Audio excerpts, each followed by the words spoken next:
Hello again, Rivermont Church. It's Pastor Brett with the next devotional in our series on the Westminster Shorter Catechism. Today we are looking at question number 63, which starts a short section on the fifth commandment. Question 63 asks, what is the fifth commandment? The answer is that the fifth commandment is, honor your father and your mother, that your days may be long in the land which the Lord your God has given you. Well, as we begin a new commandment, it's worth mentioning again that the context for the Ten Commandments is laid out in the prologue, that it was God who took the people out of the land of Egypt. It was God who rescued them out of the house of slavery.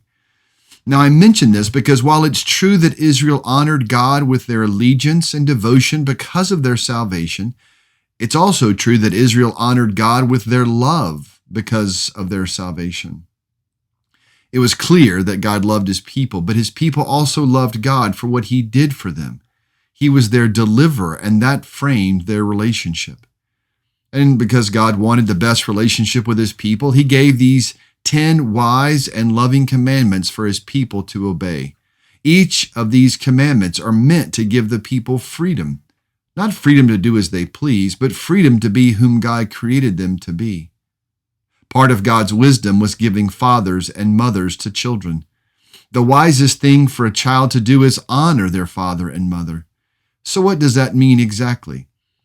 Well, several things come to mind. For one, it means that children listen to their parents' instruction. They take that instruction to heart and listen carefully, even if they don't always agree. To honor our father and mother also means that we submit to their authority. We acknowledge that God has placed them over us and therefore deserve our respect. There is a weightiness and responsibility that comes with parenting that children cannot know until they themselves become parents.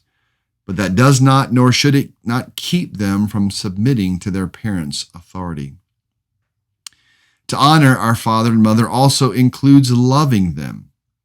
Now, this may seem obvious, but I think it does bear mentioning. As I grew older, and especially when I was in college, I was able to appreciate some of the sacrifices of time, money, and energy that had been spent on my behalf. The longer I parent, the more grateful I am for the sacrifices that were made.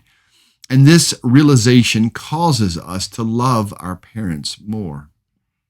We also honor our father and mother by being faithful. Well, what do I mean by that? Well, when a child is young, the parents are faithful to provide for all their needs until such time they are financially and emotionally independent.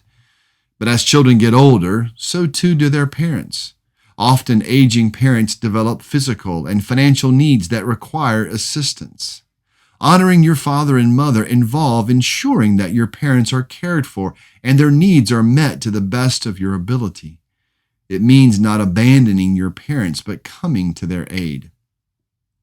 Now, it's also interesting to note that this is the only one of the 10 commandments with a specific promise attached to it. And that promise is that their days will be long in the land the Lord has given them. Now, while this can mean a longer life, it doesn't only mean that.